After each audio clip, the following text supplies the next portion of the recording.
Welcome to the Heavy Spoilers Show. I'm your host Paul, and this video we're breaking down the finale of Season 2 is now at an end, and Episode 9 has a lot to unpack from it. Throughout this video we're going to be going through it all and breaking down the Easter eggs and details in it. We're also going to be giving our thoughts on the season and also going over our general reaction to it. But out of the way, huge thank you for clicking this. Now let's get into What If Season 2. Just you watch. So, Strange Supreme has been a big character in the show, with him debuting back in Season 1. I think that episode is still probably my favourite, with it creating a man who destroyed his entire universe. Come the end of the entry, we see as this is reborn, and it never gets put on that path of destruction. That is because Strange defeats the devil on his shoulder, like literally, and stops himself from being born in it. Strange no longer being alive means his Christine doesn't die, and thus he never goes down that dark path.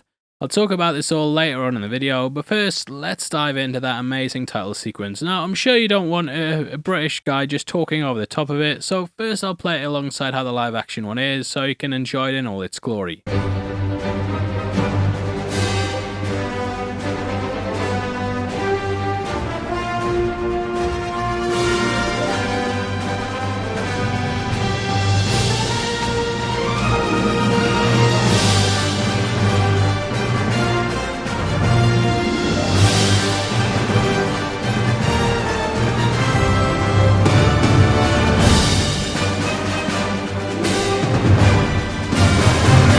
So yeah, great way to start off the episode, and we begin with the comic panels, which are the same across both versions. They obviously didn't need to change these, as it's showing the source material which both are derived from. However, it's when we hit the characters we get the first changes, with Iron Man being swapped out for a Sakaar version. This one popped up earlier in the season, with it originally being an unfinished episode from Season 1. You might also notice that the script pages have changed too, with Banner's lines being swapped out to Happy's. In the case of the Hulk, that's swapped out as well, with both these alterations coming from the Die Hard episode. Black Panther's been swapped out with a Star-Lord variant, and Goliath's there instead of Ant-Man.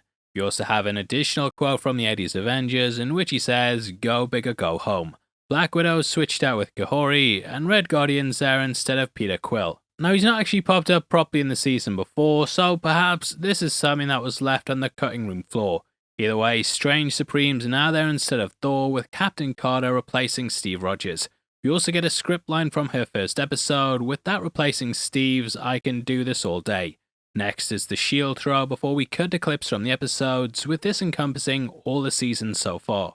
I was wondering why they saved this until the finale, as I think it would have been such a cool way to kickstart the season. Might have been because it spoiled some of the big moments, but yeah, love this way to start it all off. Now, this video is sponsored by Misplay, the free-to-use loyalty app for mobile gamers. Now, everyone loves playing mobile games. I find them difficult to put down, but what if I told you you could earn rewards while playing the games? Well, that's where Misplay come in, a loyalty app with a vast library of games from every different genre. Whether you want to play casual ones, puzzle games, RPGs, first-person shooters, they're all on the app, and you should definitely check it out. Now, what I love about mobile games is that they can fit into pretty much any part of the day. Whether you're relaxing, taking a break, there's always time to play and also earn rewards. The more that you play, the more you get points, and that leads towards gift cards at your favorite stores. They've got Amazon, PayPal, PlayStation, Nintendo, Walmart, Xbox, and a lot more. So if you play games, yeah, definitely check this out. It's a complete no-brainer, and right now you could be earning points. Just click the link in the description, go to misplay.com/spoilers and use the code SPOILERS50 for 50 points towards your first gift card. That's misplay.com/spoilers and enter the code SPOILERS50 for 50 free points towards your first gift card. Huge thank you again for Misplay for sponsoring this, and I'll see you in the rest of the video. Thanks. Anyway, we jump back to a world at peace in 1602. Since Peggy fixed the time anomaly, the timeline's recovered, and now everything can go back to normal. For now, the peace is then ruined by the arrival of Supreme Strange, with us also seeing clips from Peggy's episodes. This tells her entire backstory and how she's a woman that's now out of time. I'm guessing they did this because most people think these episodes can be standalone, so they wanted to get everyone caught up before we head into it. Strange then brings up Shakespeare, who also got referenced during the last episode. Will has written a new play, and it's about this character called Iago. Changing the drinks to single malts, this is something Peggy shared with Steve back during World War II. We then get the Avengers Assemble clip from the Infinite Ultron episode, and this is interspersed with Strange's past playing out too. Then punish me, not the world. This is a line that carries a lot of weight, as Strange ends up punished in the end, whereas the world doesn't. After the title sequence, we then cut to the Sanctum Infant in Ida. Yeah, this is where he went to in the first season, which is around about when he met Obeng. Since the events of the finale, we see that he's been encasing multiversal threats and enemies he's encountered. However, even before that, man was clearly gathering entities up, as we see the little god gnome type creatures that appeared in his first episode. Also, I just want to apologise for saying man all the time. I was wrong to do that so often. I know you guys hate it. It's a force of habit, and I apologise. Anyway, amongst them is Infinite Ultron, the Kid Peter Quill from the 80s Avengers, Rocket Raccoon, and a lot more. Strange lies and says that some have escaped, which Strange tries to use to guilt trip her into helping. Reluctantly she agrees, and we see as Strange takes her to an observation deck that allows him to open up portals. This is something we also saw in Doctor Strange, with one of them being in the Sanctum Sanctorum. In the end, we learn that he's been tracking Kahori, who's fled to the Dakota Badlands. The Badlands have appeared in Marvel Comics before, with them being the Demon Bear's domain. Travelling into it, we then see a land in which Red Skull won. Catching just his head on a recreation of Mount Rushmore, it's clear that the man, he has a pretty big ego. Now we discover that the explosives used at Project Rebirth killed both Peggy and Steve when it went off. Thus Hydra unleashed the Tesseract's power, and in the end they won the war. However, this led to its destruction, with the weather here likely caused by nuclear fallout. Peggy berates the Watcher for not intervening, as Strange has, but in the end, maybe he's right to not mess with the multiverse. Anyway, from here we get some girl-on-girl action, which I'm probably going to get demonetized for saying that in the video, so thumbs up and make sure you click the brand deal link. Anyway, Peggy ends up throwing her shield, which Kahori catches, just like how Bucky did in The Winter Soldier. Turns out, yeah, she got sold the same thing too, with Strange lying to her as well after the events of her episode. I'm going to be honest with you, mate. I'm going to be honest. I know some of you hate when I drop my opinions on the video, but I did kind of sigh when I realised Strange was the baddie. I felt like he had such a good arc of character growth and redemption in Season 1 that this kind of squandered all that he went through. In the end, man just becomes a sort of villain of the week who totally forgets all the pain that his actions caused the first time. To see him go back to just being like, I have to save Christine no matter what, it felt like a fumble to me, but yeah, if you disagree, then let me know below. Either way, turns out he's built a giant forge where he feeds both overpowered villains and heroes in order to power it up. Kinda becomes a sort of James Bond villain, and I think this idea of trying to save your loved ones with a multiversal machine, it was done far better in Into the Spider-Verse. Now where he and Peggy differ is that she lost Steve as well, but in the end she'd never do this for him. Thus everything just properly kicks off, and even though I didn't like the plot that much, the action scenes we get were still pretty cool. Now up in the globes we see several characters including a Western Loki, and a Grandmaster with the Time Stone and Cloak of Levitation. Happy Hulk Hogan, Evil Howard the Duck, and someone that I can't quite make out. If you know who it is, then drop it below, but I think the tentacles are potentially from Shuma Gorath. There's also the Great Protector from Shang-Chi, and to the bottom right of him, what I think is Corvus Glaive. Smashing the crystals like the like button, this unleashes them all with us getting Happy, Star-Lord, Chitauri, Vision, and Corvus once more. The Great Protector then unleashes them all, and we can catch Cull Obsidian fighting the Grandmaster from the T'Challa episode. As we get a wider shot, we can also see Captain Marvel and Proxima Midnight. There's an Asgardian and Dark Elves too. When we head out, we then see Wenwu, and Vision unleashes the Mind Stone like how he did in Age of Ultron. This is alongside the Gnome, and we also get a Hulk variant that looks like a Gladiator one. Then there's Rocket from before, with us getting a better shot of the Dark Elves. After Strange busts out, he's pulled through, and we can see what looks like either Talos or just a generic Skrull behind them. That Western Loki then shows up before Kahori and Peggy make a break for it. However, they're not out of the woods yet, as we see Wanda from the zombie episode. Yikes. Unleashing her horde, I'm so glad that we at least got a zombie part in the season, cause that was one of my favourite parts from Season 1. I love the comic series and can't wait to see the full show, if that's definitely still going ahead, cause you never know with Marvel these days. Now one way to control them is through the Goddess of Death, and we see Fenrir arriving carrying Hela on its back. Using death magic, we then see it glowing green, similar to how it appeared during Thor Ragnarok. Hela demands that she kneels, with Kahori then saying, The last woman to demand that of me? Regretted it. This is a callback to Queen Isabella, who too told her to kneel in episode 6. At this point, Hella's nemesis Surtur arrives, with him once more being voiced by Clancy Brown.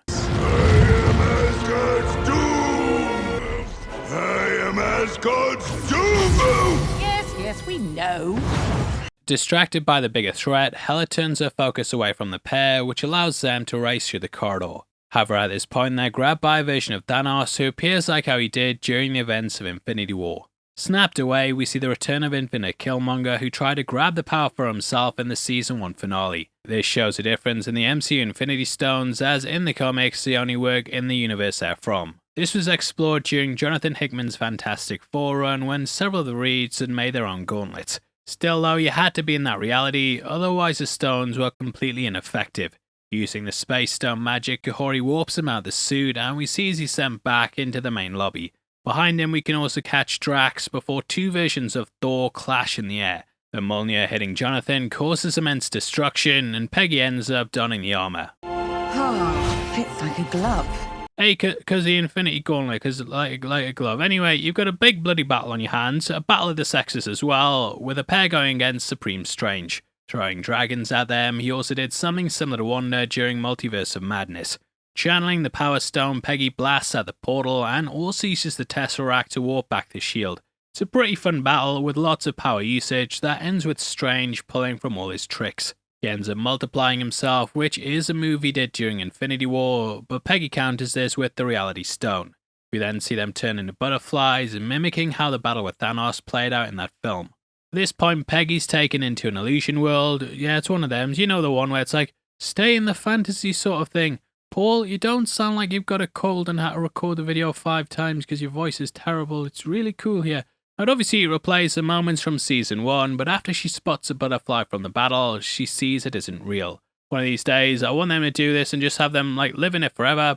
And though I can think of a movie that it does happen, I don't want to spoil it in case you haven't seen it. If you haven't seen it, you need a movie upgrade, and we'll leave it at that for those I don't know. Anyway, Strange starts... I've spoiled it, haven't I? Well, it is... The channel name's there, to be fair, and Strange starts sending the prisoners into the Forge, including a Thorax. Peggy ends up using the Time Stone to reverse their drops, with Strange then saying, Neat trick, but you see, I mastered that one a long time ago. As we know, he spent countless tries attempting to reverse time, and Strange in general uses the Time Stone a lot. The characters then throw all their weapons to Peg, including Jonathan, which Kahori has to lift by using the space magic. Kahori then warps them all back and sends the characters to their own realities. Pushed to the brink, Strange eventually ends up going to his demon form, which we saw in his first appearance. You might also notice that he has a third eye, which is often a characteristic of Strange turning to the dark side. Now jumping in the air, Kahori sends the stones to Peggy, which I honestly thought they were going to kill her in this moment. Tony ended up dying from carrying out the snap, and we've seen how devastating it is, even just holding one. I don't know, I kind of feel like the finale just went, let's make everyone overpowered as fuck, and it kind of removes all the logic that's come before. It reminded me a lot of the end of Secret Invasion, where it's like, let's just make it so the characters can do anything. Again, drop your thoughts below, but it leads into Peggy and the monster going over the edge in a moment that feels like it's pulling from The Lord of the Rings. The shot setup here is really similar to how the Two Towers opens up, with the pair both plummeting directly into the Forge. Strange in the end conquers his demons and allows himself to be sacrificed to restart his universe. At this point, the Watcher intervenes and takes Peggy to the world between worlds. We see the multiverse in full, with it having a universe shape at the center of it. This then expands out into the crystals, which gives Uatu a place to watch from. Visiting Strange's universe, Uatu tells Peggy the multiverse didn't need him to intervene, and in the end, all it needed was her. Greeted once more by the butterfly, they go travelling through the multiverse, and we end with a shot of the World Tree. This obviously comes from the end of Loki Season 2, and I wonder if they'll have him return for the next season. But speaking of that, we actually got a sneak peek look at it, with a clip being posted on Marvel.com in the What If section. I'm making this video just focused on episode 9, so I don't know if that's been released officially yet, but I uploaded it to the channel if you want to take a look at it. It apparently comes from an episode that was supposed to release this season, but like the Sakaar one, it got pushed back. It's got both Bucky and the Red Guardian out in the US when the pair were working as sleeper cells. Red Guardian looks like how he did in Black Widow, so I imagine that it's happening around that time.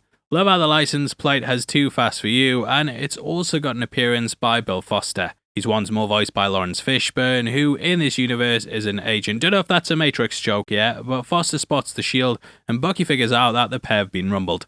Leads into a big chase with Foster teaming up with someone called Agent Morales, and I'm not saying it is, but this could be a version of Rio, aka Miles Morales' mother. Leads to a big shootout with Bucky busting out his signature gun, and overall it's a pretty cool clip. So obviously season 3 is happening, and I think Peggy bumping into Loki would be a great thing too. Potentially they could even take it to live action and have the pair meeting just before Secret Wars. Either way, season 3 is meant to be coming very soon, and it's likely that it's going to drop during 2024. Now I know that I ragged on this final episode, and yet still stand by my opinion on it. Kinda sucks I turned Strange into a cackling madman, as he was one of my favourite things from What If. Still though, I think this season was really good, with there being lots of standout episodes in it. Yeah, they really leaned in the actual aspects of what If can be, which helped to elevate it above that first season. I felt like that one was kind of, I don't know, like basically the origin stories for the MCU heroes, but with a character swap, whereas here they just went all out with it. There's nothing here that you could just say it's a character swap, and it was way more interesting than what came before. Having just done a die-hard breakdown, I really enjoyed that episode as well, and being a 1602 fan, that one popped for me quite a lot too. I view that in the same vein as the Zombies episode, in which they actually took a comic story and adapted it with how the MCU would handle it, like how that entry did. So yeah, I thought it was a strong season. I dropped the ball a bit on the finale. Happy for you guys to disagree with me too, so if you do, then please drop it below. Also selling It's All Connected shirts right below the video, so if you think it's all connected, then make sure you pick up one. If you want to support the channel as a member of the Spoiler Society, then please consider clicking the join button, as for 99 cents a month you'll get early access to videos. Now if you want something else to watch, you've got our What If breakdowns on screen right now, so if you missed them, then head over there after this. By the way, huge thank you for sticking through the video. I've been your host Paul, and I'll see you next time. Take care, peace.